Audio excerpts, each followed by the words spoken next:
I'm seeing the discourse get worse and worse every day. The system isn't even out yet, and people are just dying for any information that they can get. And on every single tweet about the Switch 2 that I see, there's blue check guys like this that are trying everything they can to turn that news into a bad thing. I'm starting to realize that it's definitely engagement bait. Blue check marks on Twitter actually get paid for how much engagement they get, and the easiest way to get engagement is to really piss people off. Honestly, you gotta respect the grind a little bit. All I've been hearing about this past week are the specs of the Switch 2. These specs aren't really anything new. They leaked like a year ago, way before the Switch 2 was even revealed. I have them written down on this whiteboard of leaks that I was compiling over the past year. They haven't changed at all. It's still true that the Switch 2 is shaping up to be a relatively beefy PC handheld, especially for the price point. It'll go toe-to-toe with the likes of the Steam Deck and the ROG Ally, and even the Xbox Series S in some regards, although that might be a little bit of a stretch. But Nintendo isn't exactly future-proofing themselves here. The specs are pretty sweet, but it'll almost certainly be underpowered for AAA games a year from now, 2 years from now. Hell, the Steam Deck is already starting to show its age with some AAA games. You expect this new Switch 2 to last the next 7 or 8 years? If you're buying a Switch 2 because it's a powerhouse, you're buying the wrong console. People who are buying the Switch 2 don't usually care about that. They care about the huge library of Nintendo games. It's also going to be really, really nice that these Nintendo games are getting a massive spec bump. We don't have to play them on a Android tablet anymore. We can play them on a Windows tablet now. I'm kidding. I actually really like these specs. I'm not getting this thing to play Cyberpunk at 40 frames per second. I'm getting this thing to play Metroid, Mario Kart, and whatever other 3D Mario games that they're gonna have coming out. When comparing this to a PC handheld, the Switch 2 is looking pretty great right now, but I think it'll be pretty outclassed very soon. But keep in mind, most people don't want one of these PC handhelds. Buying a mainstream handheld from Nintendo sounds way more appealing to most people. For those people, getting a PC handheld-like experience from a major company like Nintendo could be huge. I think that's a win for everybody that's interested in handhelds at all.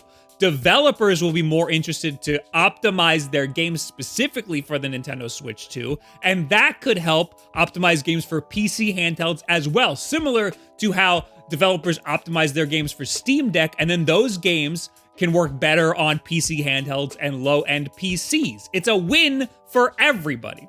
Anyway, I'm here to both sides some of this discourse. As we're leading up to the launch of the Switch 2, I thought this was a great opportunity to go through some of the specs, and more importantly, all the worst takes that I've seen about the Switch 2, just to clear some things up here.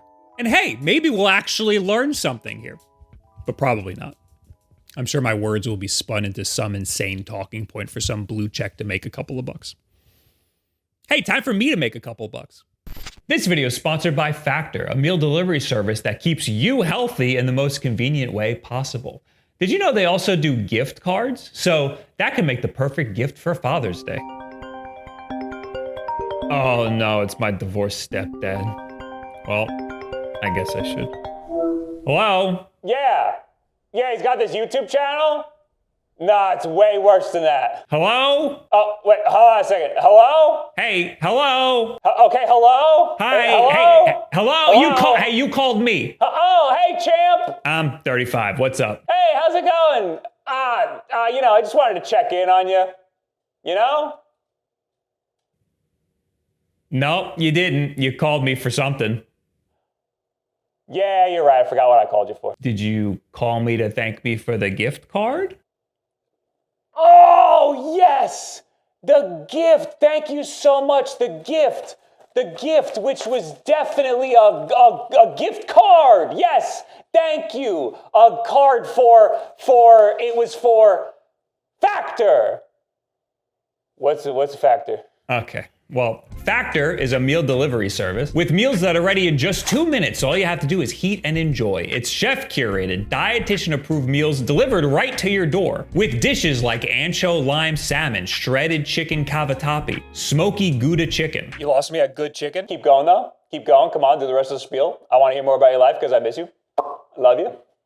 Well, they also have smoothies and juices and wellness shots. I like to put them in the oven if I'm not in a real hurry. Sometimes I legitimately forget to eat, so having Factor in the fridge ready to go has kept me a little bit healthier. And you can try it for yourself by going to factor75.com or click the link below and use code 50. You hungry? Write that down, write that down. To get 50% off of your first Factor box plus free shipping. You're not writing this down. Code 50, you hungry? Got it. To get 50% off of your first Factor box plus free shipping. Oh my God, that's such a thoughtful gift. Thank you so much. Of course, of course. So have you met a girl yet? Yes, I'm getting married. You're invited. No, I can't make it. That day's no good. What day is it? I'm hanging up. Bye. What? Oh, they're calling me too. Listen, I gotta go. Hey, when are you gonna cut your hair? When are you gonna come visit me and bring your mother too? I miss her so much. I want her so bad. Bye. I Goodbye. love you and your whole family. Goodbye. Holding the mic was cute for a little bit, but I need my hands. Let's start with this tweet that was circulating just like 2 weeks ago. This is comparing the performance of the Nintendo Switch 2 with other popular chipsets. These are benchmarks that you would typically see from a gaming PC or a PC handheld. I use 3D Mark to test all my PC handhelds, and that's what they used in this benchmarking. The only real reason I use 3D Mark is because it also works on Android, and I use it for all my Android handhelds as well.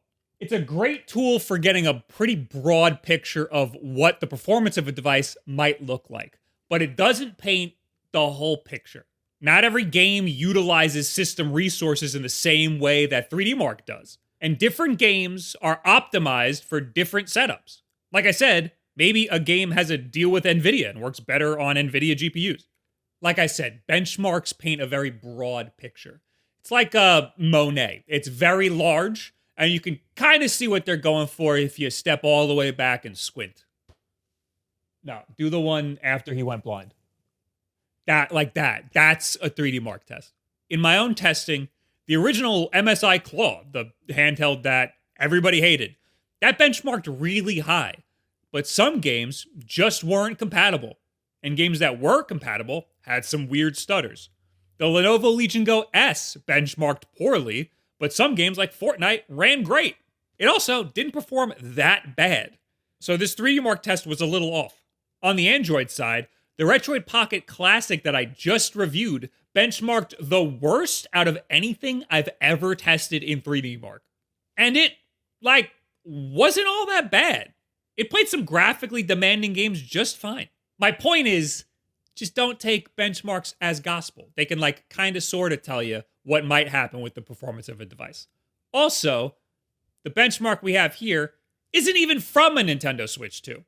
YouTuber Geekwan got their hand on a Switch 2 mainboard that didn't work. So they analyzed it and used what they deemed to be a comparable laptop GPU. Then they underclocked it to match what they think the Switch 2 mainboard will be. And they used that laptop to perform their benchmarks. It's actually a very good video and a very interesting test. You should go check that out when you have a chance. But using this information to fuel your online debates is brain dead. This right here is not a Switch 2. Games will have to be developed and optimized specifically for the Switch 2. And the Switch 2 isn't out yet. So we have no idea how games are going to perform on there until we get one and try it out for ourselves. The best comparison we have right now is Cyberpunk 2077. This game is shaping up to be the perfect example of what a game could be on the Switch 2 if developers are ambitious enough. CD Projekt Red seems very ambitious, but it could also be an example of how bad a game can perform, depending on whatever spin you want to put on the information. We don't have the full picture yet because the game's not out yet, but every time we see the game, there are updates and improvements. For example, I'm 90% sure that the build that I played at the event back in April did not have DLSS at all. And since then, it's been confirmed that the newer builds that people have been playing definitely have DLSS. The reported specs confirmed by CD Projekt Red is that the game will target a constant 40 frames per second in performance mode and 30 frames per second in quality mode, both targeting 1080p resolution. except for in handheld mode, where performance mode will target 720p to achieve that 40 frames per second. Target is the key word here. It's not always going to hit that target. It's going to be using dynamic resolution scaling and DLSS. So there will be frame dips and there will be dips in resolution. Digital Foundry has been analyzing all the gameplay footage that has been slowly dripping out. They are literally just taking screenshots of the gameplay and counting the pixels across. You can do this at home yourself. The game does hit 1080p, but it could also dip down to as low as 540p depending on what's going on screen and what mode you're in. There's also suggestion that it could dip as low as 360p in handheld mode. 360p sounds really low, but that number is pure speculation based on an approximation that CD Projekt Red said once. Scaling can range from 2 times and up. It can be up to 2 times. It's not confirmed whether or not they're talking about handheld mode, docked mode, or both. We don't have screen grabs from handheld mode, so we can't count the pixels from handheld mode. We're just going on what CD Projekt Red said one time in a little line. Also, we don't know how often it's going to be doing these dips. In docked mode, I think it's pretty safe to assume that it can dip as low as 540p. That is also not the resolution of the game. That's just the resolution that it could dip down to sometimes if there's a lot of things going on. So, when you see tweets like this, you have to understand that that's intentionally misleading. There's a lot of context that's missing here. This has also gotten a lot of people mad at Digital Foundry. They're not the ones to be angry with. They're just crunching the numbers. They have no horse in this race at all. I listened to the Digital Foundry podcast, and they've been throwing a lot of praise at the Nintendo Switch 2. It's genuinely pretty amazing what it's capable of doing given the low spec of the hardware. There are just a lot of blue checks on Twitter cherry-picking what Digital Foundry said and saying, Digital Foundry said Cyberpunk will run at 360p. And now you know that they did not say that. It might hit 360p if you have 10 guys on screen and they all explode at once. And that's also, again, not the resolution of the game. I'm not trying to defend Nintendo here. I don't even like Nintendo as a company all that much. I think they do a lot of shitty things all of the time. I'm just telling you the facts. You know, as I'm editing this video, Digital Foundry just uploaded an analysis of the footage of Hogwarts Legacy on the Nintendo Switch 2. Now, this is interesting because this is a game that is also on the Nintendo Switch 1, and it's on last-gen consoles like the PS4, and it's even on the Xbox Series S and the X and the PS5. And they're comparing all of the different versions. And they have a lot of really interesting analyses on this. And the major takeaway here is that the Hogwarts Legacy that's going to be on Switch 2 seems to be some sort of in-between version between last-gen PS4 and current-gen Xbox Series S. So it's like a specially tailored version for this hardware, and that just makes a lot of sense. It's not as powerful as a Series S, and it's a little more powerful than a PlayStation 4 if you take the time to optimize the game. And that seems to be pretty much what we've expected. And within minutes, there's already people taking this information and using it as fuel for their weird online arguments. What are we arguing? Who's saying it's a portable Series S? It can't even do 1440p portably. I think you're making this up. Biggest dickus? Okay, I fell for it. Let's go back to these benchmarks here for a second. It puts the Nintendo Switch 2 below the Steam Deck in handheld mode, but it puts it a decent amount above it in docked mode. And there seems to be a lot of evidence to suggest that this is probably true. The Steam Deck does not draw more power and does not get a performance boost when it's plugged in, but the Switch does. But again, this doesn't exactly paint the entire picture. It seems like the Nintendo Switch 2 version of Cyberpunk performs similarly to the Steam Deck version from some of the anecdotal testing that I've seen in handheld mode. But remember, the Steam Deck is only 800p. The Switch 2 can do up to 1080p in handheld. The Switch 2, to me, seems to be more closer in performance to the ROG Ally X, which, remember, is an $800 PC handheld. Or at least somewhere in between the Steam Deck and the Ally X. I don't think every game is going to be like this. I think Cyberpunk is like this because it's specifically optimized for the Switch 2. and they're just showing off. I think there will be a lot of games that can be ported over to the Switch 2 with relative ease. I've got my fingers crossed for a Marvel Rivals port. I think it would be really cool to be able to play against shitty console players in mouse mode. But I think if a game is being ported over with little to no optimizations at all, I think we can expect the performance to be pretty similar to that of a Steam Deck in handheld mode. Maybe a slight edge to the Steam Deck some of the time. You can sit at home and take the worst specs of the Switch 2 and say that this is going to be the worst console ever. Or you can take the best specs of the Switch 2 and say this is going to be the best thing since the Dreamcast. You can do it either way. The reality is that the Switch 2 is looking to be a pretty decent handheld for the market right now. The price is extremely reasonable for a device of this power in 2025. I would have liked for it to be $50 cheaper, but it is what it is. Yes, the technology in it is years old, but that doesn't mean much of anything at all. It still goes toe-to-toe with much more expensive PC handhelds. That being said, in just a few months, we're going to start seeing the AMD Z2 Extreme PC handhelds start to roll out. These are going to be a decent amount more expensive than the Switch 2, but they will also be a decent amount more powerful. It's unclear when Valve will release a new Steam Deck. My guess would be if they're gonna do it, it'll be sometime later next year. And when they release that, it'll almost certainly be more powerful than a Nintendo Switch 2. Hell, this year, it's rumored Xbox is gonna have their own handheld made by Asus. And if that comes out, it's gonna be subsidized by Microsoft. So it should be cheaper than all these other PC handhelds. And one of those versions is going to be rumored to have an AMD Z2 Extreme chip in it, the one we were just talking about. And if it's subsidized, it'll be cheaper. So that might be the more premium Nintendo Switch 2, which is kind of insane to think about. It definitely won't be cheaper than a Switch 2, but it'll definitely be more powerful. At least one of the versions will be. But specs have never been Nintendo's thing. Sure, 120 hertz is great, but no one's getting this thing just for that. I'm sure if they launched it with 60 hertz, no one would bat an eye. We just want a better Switch. That's it.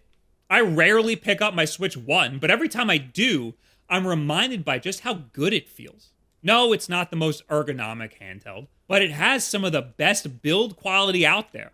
And it's so amazingly thin. It's really cool to see such expansive games played on this tiny little tablet. The Switch 2 is an extension of that. It's really cool to see Cyberpunk be played on a small 7-inch screen. I've seen it before. But to see it on a device this thin and portable, and to not have the fan screaming at you the whole time, that's honestly amazing. With that being said, I don't see myself playing games like Cyberpunk on here.